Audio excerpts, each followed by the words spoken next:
How do you think your intensity affected you growing up? Growing up, being an active child is not something that people always necessarily appreciate, especially adults.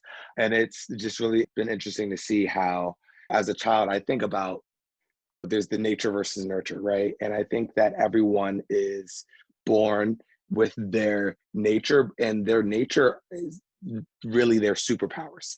And the challenge is figuring out what your superpowers are, what your nature is, and how to really hone that. And a lot of us, especially us with ADHD, when we're young, he's so active, he moves around so much, he won't sit still, or she.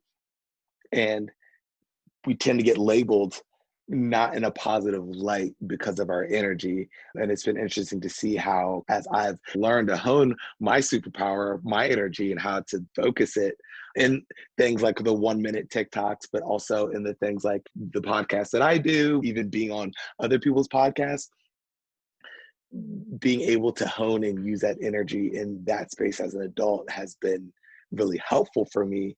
And it's just an interesting parallel and something I think about, and really a lesson for me and hopefully for other people, that instead of trying to punish or change a child's nature, the focus should be more on teaching the child how to use their nature and their superpowers more productively. I always use the analogy of Spider-Man because Marvel does a really good job of really focusing on Spider-Man's story and how Spider-Man just learns and grows throughout the series. And not just Spider-Man, but Spider-Man's a good example. But when a superhero first gets their superpowers, they're bubbling all over the place. They're hurting themselves, other people. There's this time where they think it's a curse. Like, why me? Why did I have to be the one to get this curse, this power? Because they don't know how to use it. But over time, when they practice using this superpower, when they find mentors, Spider-Man's mentor was Tony Stark. Over time, they learn how to use their superpower, and then it becomes their gift. And they don't see it so much as a curse because now they know how to use it, and now they're using it to help not only themselves, but other people to save the world.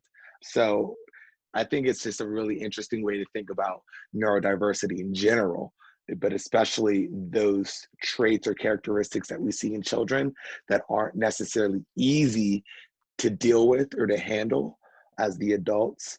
You should be really mindful about how we're responding, that we're not crushing someone's superpower Mhm. out of them.